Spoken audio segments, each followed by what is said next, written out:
Alright guys, so we're in the shop today and I'm working on this CB750F.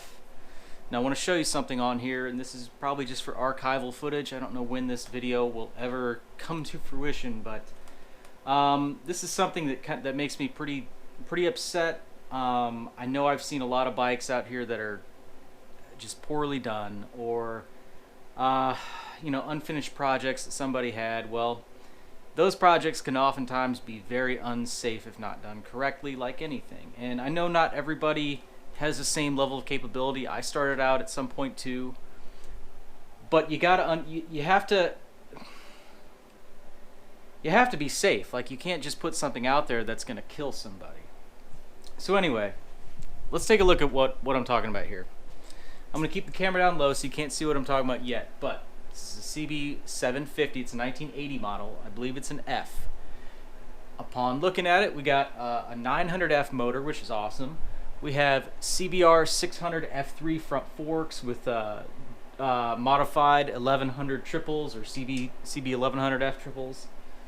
We have CBR 600 F3 rear suspension, and they did a Pro Link on this thing. So you see we got the F3 shock, and the issue that we're running into is not necessarily with the bottom, it's with the upper mount. I was curious before this customer brought this to me what it would look like, because it had the tank on it and the seat and everything, and couldn't quite see up under there. Well, here's what we have.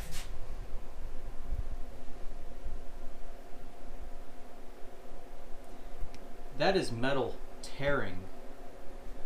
I see a plate that's been added here, and then looking underneath, I'll put some photos up now, there's actually what appears to just be two thin, tiny pieces of sheet metal, and then coming back up top here, it looks like they're maybe tacked about here, and then maybe a little bit underneath, like in the front, like just a teeny little bit of weld holding all of that spring pressure, trying to force itself upwards. And right now, this is just basically it's just a flat piece of sheet metal, right? Trying to support all that load. It's literally tearing the metal apart. And this is almost all the way around. Let's come around the other side here. It's tearing here as well. I'll put up some photos if this isn't clear enough. Damn. Okay.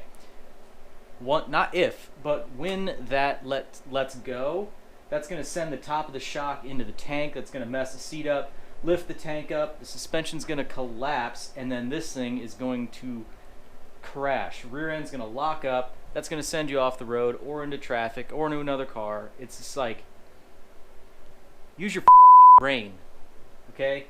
I'm getting a little heated right now. I don't like seeing this kind of stuff. That's going to hurt somebody. Anyway, I'm going to cut all of this out, and I'm going to build an entire new stout upper mount system, and it's going to be a lot better. So, rant over. Okay, the rant's not over. Little update here. I went to try to remove the shock, and as I figured, you still can't see it, the upper mount in here, it's just a piece of plate. It's just two plates sandwiched and bolted in.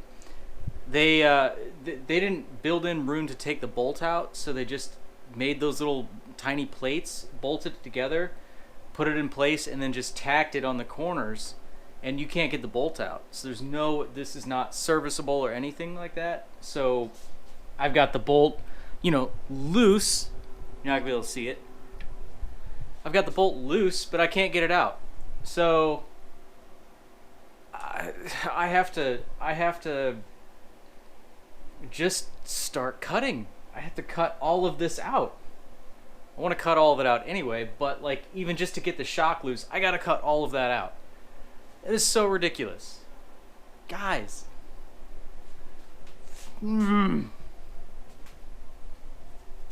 Another thing is like, I get people to bring me stuff because maybe I'm less expensive, but man, it's like, I hate when I get undersold. You know, like, I'll bid a job and they'll find somebody else who can do it cheaper. Yeah, this is your guy who can do it cheaper. Well, Sawzall's coming out. This is gonna be excellent.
Much better.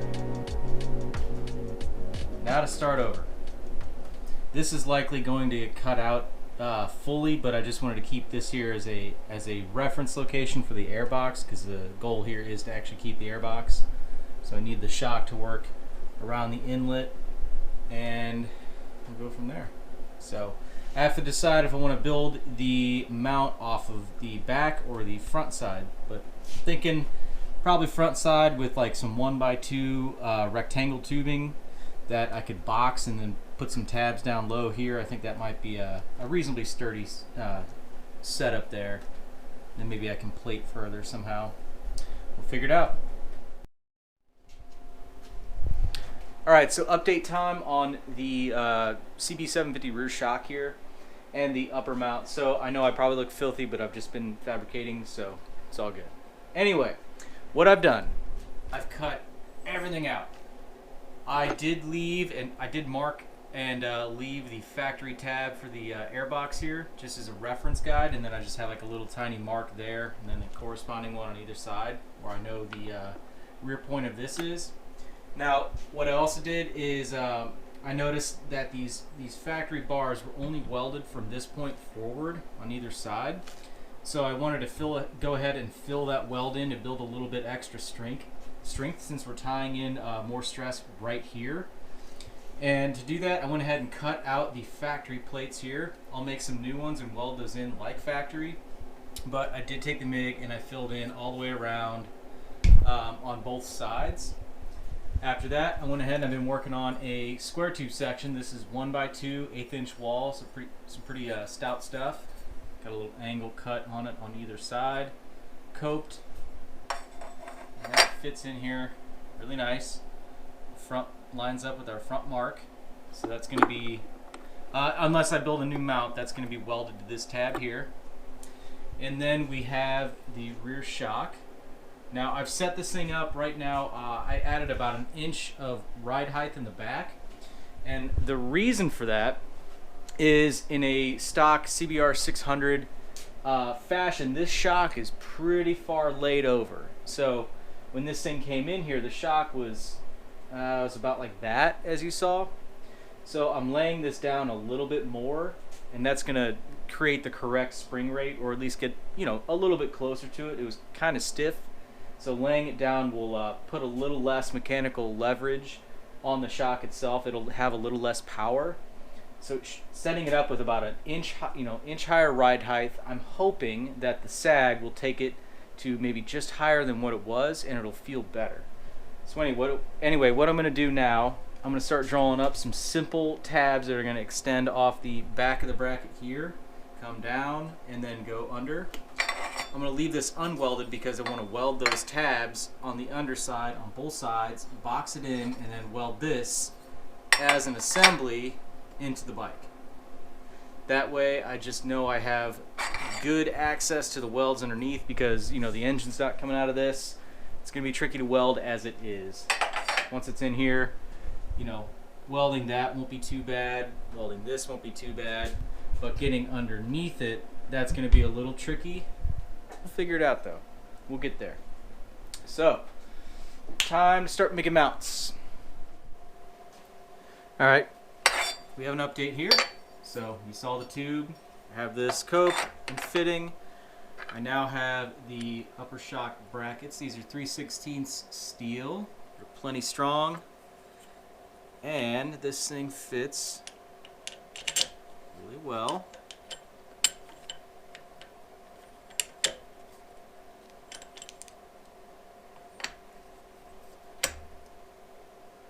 Just like that. So I'm gonna go ahead, tighten this down, and then I'll clean up this, or I'll clean these off a little bit more and then reassemble, and then go ahead and get this tacked on all corners here. From there, I'll pull the whole assembly out, and then I can finish weld it. I'll add probably a brace underneath, like for a lateral support, and then we'll be on our way. Once it's all done and I don't feel like I need to weld anything else on this section within here, I'll go ahead and fit this back in the bike and weld it solid.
Alright guys, that does it for this upper shock mount. A lot more sturdy. I feel way more comfortable about it. So anyway, went ahead and got this thing fitted.